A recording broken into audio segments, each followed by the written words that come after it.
Hello friends, स्वागत है आपका हमारे यूट्यूब चैनल पे। मेरा नाम है विश्वजीत चौधरी। तो चलिए इस लेक्चर को स्टार्ट करते हैं। इस लेक्चर में बेसिकली पढ़ेंगे प्रतिबिंब निर्माण। इससे पहले हमने प्रतिबिंब, दर्पण और उसके बारे में कुछ बातें पुराने लेक्चर में कर लिया है और उसी लेक्चर को आगे बढ़ाते हुए इस लेक्चर को हम स्टार्ट करेंगे। देखिए, इस लेक्चर में हमने क्या लिया है, एक अवतल दर्पण लिया है। दर्पण के बारे में पीछे हमने क्लास में डिस्कस कर लिया है। जिस किसी को भी जानना हो तो वो पीछे के लेक्चर को देख सकता है। तो चलिए इस लेक्चर को आगे बढ़ाते हैं। दर्पण में प्रतिबिंब निर्माण के लिए हमें पहले कुछ कंडीशन जान लेनी होती है। अगर ये हम जानते हैं कि ये एक प्रकार का अवतल दर्पण है, इसमें ये जो होता है इसको हम कहते हैं सेंटर, ये होता है हमारा फोकस और ये होता है हमारा पोल। इसको मिलाती हुई एक रेखा खींच दी जाए, उसको हम बोलते हैं मुख्य अक्ष।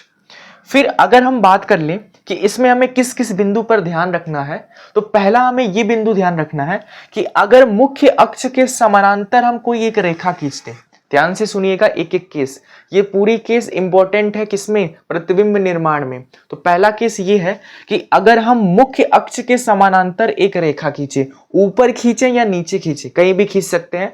अगर हम मुख्य अक्ष के समानांतर एक रेखा खींच दें तो हम जानते हैं कि यह एक दर्पण है। दर्पण का रूल क्या होता है कि अगर प्रकाश की किरण कहीं आ रही है, दर्पण से टकराए तो टकराने के बाद वो परावर्तित होगी।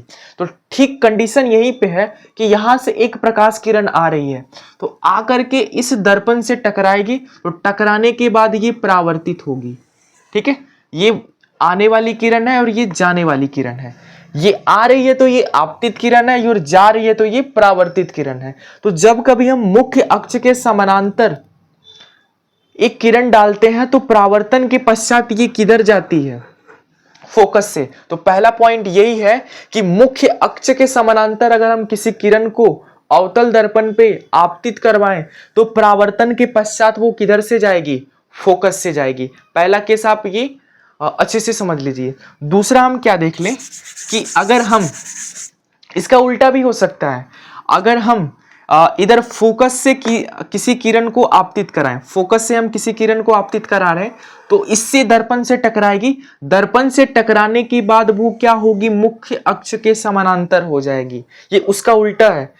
पहले अगर मुख्य अक्ष है, इसके समानांतर ला रहे हैं तो टकराने के बाद किधर से जाएगी, फोकस से। और दूसरा कंडीशन, अगर फोकस से किरण ला रहे हैं तो टकराने के बाद किधर जाएगी, मुख्य अक्ष के समानांतर। तो ये दो केस है, आप ध्यान रखिए। एक और केस होता है, अगर हम, ये है हमारा सेंटर, अगर हम किसी प्रकाश किरण को सेंटर से लाएं और हम दर्पण पर टकराएं तो टकराने के बाद ये परावर्तित होकर के वापस किस पे जाएगी, सेंटर पे ही जाएगी।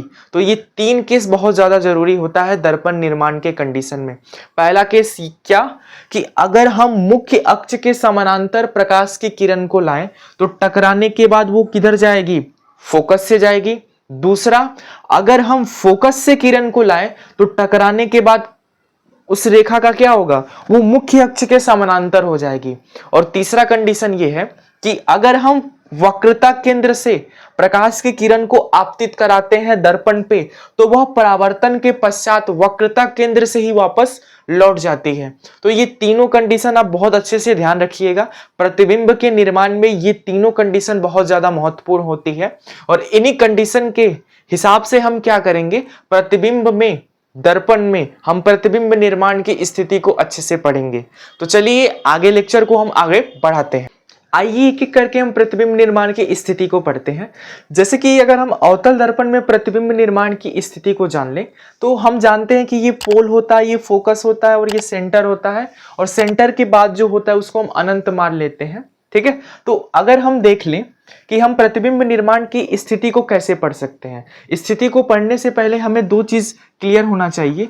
एक होता है हमारा बिंब और एक होता है हमारा प्रतिबिंब। बिंब क्या होता है, बिंब बेसिकली वस्तु होता है। वस्तु जो दर्पण के सामने रखा जाता है उसको हम वस्तु कहते हैं और फिर रिफ्लेक्शन के बाद जो इसकी छाया बनती उसको हम प्रतिबिंब के नाम से जानते हैं। तो आगे समझते हैं इसको कि ये बिंब और प्रतिबिंब की स्थिति क्या होगी। ध्यान से सुनिएगा, बिंब को हम हमेशा परावर्तक तल के इस साइड रखेंगे। अगर ये परावर्तक तल है तो वस्तु को हम किधर रखेंगे, इस साइड। बिंब का मतलब क्या होता है, वस्तु होता है। तो हम कितने भी कंडीशन करेंगे, 3 4 5 6 जितने भी होंगे, हम वस्तु को हमेशा क्या करेंगे, ये वाले परावर्तक तल के इस साइड रखेंगे। अब यहाँ पे हम केस समझते हैं कि इस वाले बिंब यानी इस वाले वस्तु को हम इस वाले दर्पण के सामने कहाँ कहाँ रख सकते हैं। तो पहला तो हम इस वस्तु को हम एक अनंत पे रख सकते हैं। पहला केस तो ये, हम वस्तु को कहां पे रख सकते हैं, अनंत पे रख सकते हैं। दूसरा हम क्या कह सकते हैं, अनंत और वक्रता केंद्र के बीच में रख सकते हैं। एक एक एक समझते जाइएगा। पहला हम कहां रख सकते हैं, अनंत पे रख सकते हैं। दूसरा हम कहां रख सकते हैं, अनंत और सेंटर, अनंत और वक्रता केंद्र के बीच में रख सकते हैं। तीसरा हम कहां रख सकते हैं, सेंटर पे रख सकते हैं। चौथा हम कहां रख सकते हैं, फोकस और सेंटर के बीच में रख सकते हैं। और पांचवा हम कहां रख सकते हैं, फोकस पे रख सकते हैं। छठा हम कहां रख सकते हैं, फोकस और पोल के बीच में। तो हम अवतल दर्पण में मुख्यतः प्रतिबिंब निर्माण के 6 कंडीशन पढ़ेंगे। या वस्तु या तो अनंत पे हो, अनंत या सेंटर के बीच में हो, या सेंटर पे हो, या फिर फोकस और सेंटर के बीच में हो, या फोकस पे, या फोकस या पोल के बीच में है। तो हमें 6 कंडीशन समझना है। इन 6 कंडीशन के माध्यम से हम अवतल दर्पण में प्रतिबिंब निर्माण के केस को समझेंगे। तो आइए एक एक करके सब केस को धीरे धीरे समझते हैं। चलिए प्रतिबिंब निर्माण के हम पहले कंडीशन को पढ़ते हैं। जब वस्तु अनंत पे रखी है तो उस कंडीशन में हम उस वस्तु का प्रतिबिंब अवतल दर्पण में कैसे बनता है और कैसे हम बना सकते हैं, उस पे हम चर्चा करते हैं। तो मान लीजिए कोई वस्तु कहाँ रखी है, अनंत पे रखी है। वस्तु का मतलब है बिंब, बिंब को हम अनंत पे रखे हुए हैं। एक और कंडीशन ध्यान रखिएगा कि अगर हम इस वस्तु का प्रतिबिंब बनाना है तो हम इससे 2 प्रकाश किरण इस दर्पण पे हम आपतित करवाएंगे। आपतित कराने के बाद वह दोनों किरण जिस बिंदु पर जाकर के मिलेंगी वहीं पर इस वस्तु का प्रतिबिंब बनेगा। ये कंडीशन ध्यान रखिएगा।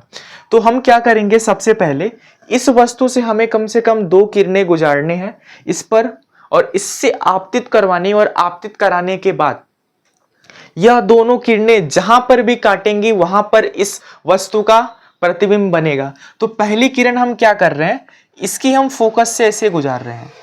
तो आपने इससे पहले कुछ केस पढ़ा था। अगर मुख्य अक्ष के समानांतर आती है तो परावर्तन के पश्चात किधर से जाती है, फोकस से। अगर हम फोकस से किरण लाते हैं तो परावर्तन के पश्चात क्या होती है, मुख्य अक्ष के समानांतर हो जाती है। और तीसरा कंडीशन क्या था, अगर हम वक्रता त्रिज्या से लाते हैं अगर किसी प्रकाश किरण को तो परावर्तन के पश्चात वो क्या होती है, वक्रता त्रिज्या से ही वापस चली जाती है। तो यह मुख्य अक्ष पे फोकस पे आ रही है, मुख्य अक्ष से फोकस पे, तो परावर्तन के पश्चात ये मुख्य अक्ष के समानांतर ऐसे चली जाएगी। और दूसरा किरण हम क्या करेंगे, ऐसे हम सेंटर से गुजारेंगे। ठीक है, तो सेंटर से गुजरने वाली प्रकाश की किरण परावर्तन के पश्चात वापस सेंटर से ही वापस वो चली जाती है। तो हमने 2 किरण भेज दिया, एक किरण हमने फोकस से भेजा और दूसरा किरण हम किधर भेज रहे हैं, सेंटर से।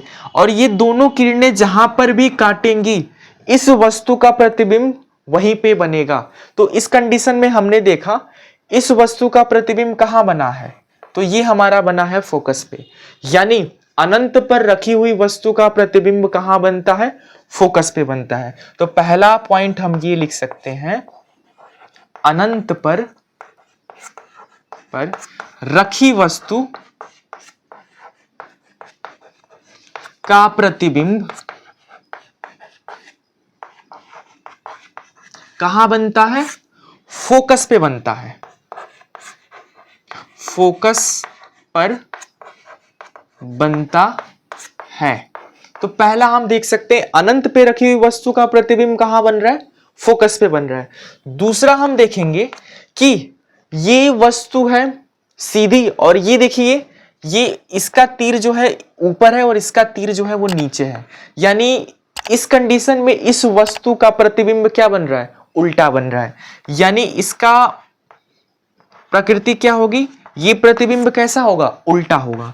और एक और चीज ध्यान रखिएगा, जब कभी भी प्रतिबिंब उल्टा बनता है तो उस कंडीशन में वो प्रतिबिंब कैसा होता है, वास्तविक होता है। यानी उसकी प्रकृति क्या होगी, वास्तविक होगी। वास्तविक का मतलब ये होता है कि वह प्रतिबिंब जिसको हम पर्दे पर यानी फोटो जिसको हम खींच सकते हैं, बेसिकली वही है। यानी इस वस्तु का प्रतिबिंब हम पर्दे पर ले सकते हैं और यह प्रतिबिंब उल्टी बन रही है, और यह किसकी प्रकृति से है? वास्तविक प्रकृति से है, उल्टा बन रहा है। और अनंत पे रखी हुई वस्तु का प्रतिबिंब कहां बनेगा? फोकस पे बनेगा। हम इसको बना कैसे सकते हैं? हमें वस्तु से दो किरणें ले जानी होगी। पहला हमने फोकस से लेकर गए जो मुख्य अक्ष के समानांतर हो गई, दूसरा हम वक्रता त्रिज्या से लेके गए तो वापस उसी पे लौट गई, और ये दोनों किरणें जहां पर भी मिलेंगी वहां पर उस वस्तु का प्रतिबिंब बनेगा। तो यह किरणें इधर फोकस पे मिलती हुई प्रतीत हो रही हैं, मिल रही हैं, वास्तव में प्रतीत नहीं हो रही हैं। तो यहां पे जब मिल रही हैं तो इस वस्तु का प्रतिबिंब कहां बनेगा? यहां पे, ठीक है। और ये कैसा बनेगा? उल्टा बनेगा। ये ऊपर था अब नीचे बन गया। तो इस कंडीशन में हम देख सकते हैं अनंत पे रखी हुई वस्तु का प्रतिबिंब फोकस पे बनता है। कैसा बनता है? उल्टा बनता है। उसकी प्रकृति क्या होती है? वास्तविक होती है। दो प्रकार के प्रतिबिंब होते हैं, एक वास्तविक, एक आभासी। आभासी क्या होता है? जब वस्तु का प्रतिबिंब सीधा बनेगा तो आभासी होगा। आभासी का मतलब उसको हम पर्दे पे नहीं ले सकते। वास्तविक का मतलब जब किसी भी वस्तु का प्रतिबिंब उल्टा बनेगा तो वो वास्तविक होगा, जिसे हम पर्दे पर ले सकते हैं। तो ये रहा हमारा पहला कंडीशन, जब वस्तु को हम अनंत पे रखेंगे। ठीक है, तो आगे हम बात करते हैं जब वस्तु को अनंत और सेंटर के बीच में रखा जाए तो उस कंडीशन में इस वस्तु का प्रतिबिंब कहां बनेगा, कैसे बनेगा और उसकी प्रकृति क्या होगी। तो चलिए आगे बढ़ते। तो चलिए प्रतिबिंब निर्माण के हम दूसरे कंडीशन को पढ़ते हैं। दूसरे कंडीशन में हम वस्तु को कहां रखेंगे? अनंत और सेंटर के बीच में। तो इस कंडीशन में भी हम वस्तु से कितने किरण गुजारेंगे? दो किरण। दोनों किरणें परावर्तन के पश्चात जहां जाकर के मिलेंगी वस्तु का प्रतिबिंब भी वहीं पे होगा। तो हम क्या करेंगे? पहला किरण क्या करेंगे? हम मुख्य अक्ष के समानांतर गुजारेंगे। तो मुख्य अक्ष के समानांतर क्या होता है? परावर्तन के पश्चात वो किधर से जाता है? फोकस से जाता है। दूसरा हम क्या करेंगे? वक्रता केंद्र से गुजारेंगे। तो वक्रता केंद्र से जाने वाली प्रकाश की किरण क्या होती है? टकराने के पश्चात वापस वक्रता केंद्र से ही चली जाती है।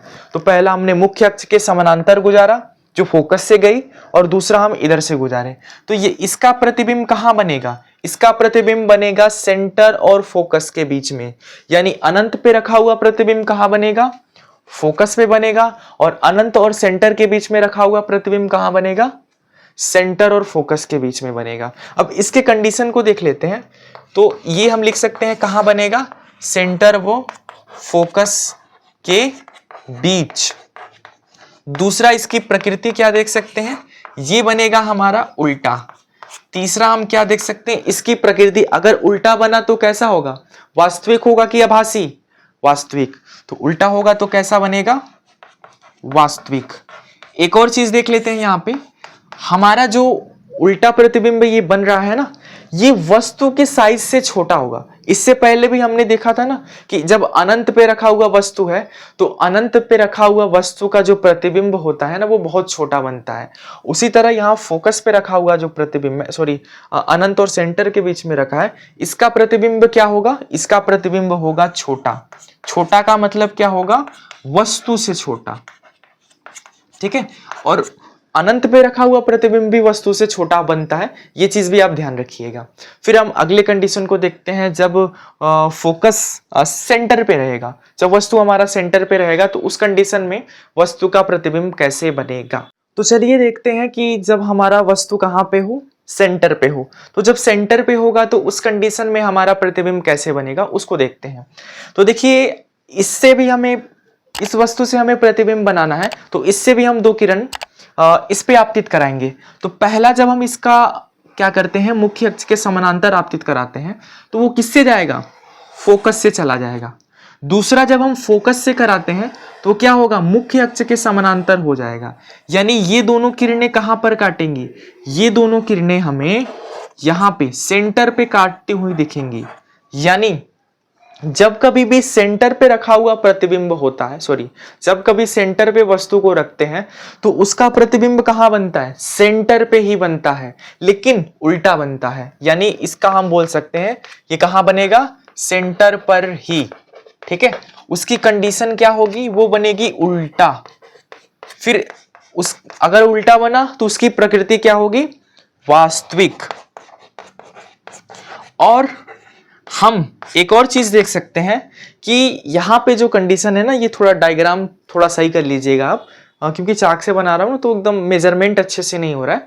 तो जब इस वस्तु का हम प्रतिबिंब बनाएंगे ना, तो इसका प्रतिबिंब कैसे बनेगा, वस्तु के साइज का ही बनेगा। यानी जितना बड़ा वस्तु होगा उतना ही बड़ा प्रतिबिंब होगा।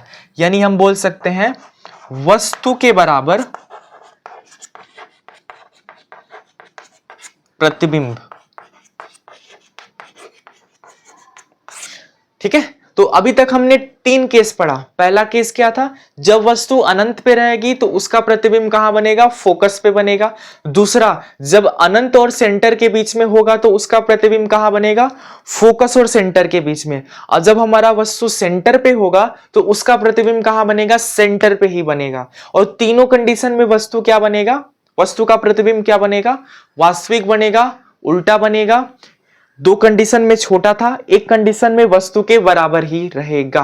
तो आगे के जो कंडीशन है उनको हम नेक्स्ट क्लास में देखेंगे, क्योंकि ये वीडियो थोड़ा लॉन्ग हो जाएगा। तो इस लेक्चर को यहीं समाप्त करते हैं, मिलते हैं अगले क्लास में। धन्यवाद।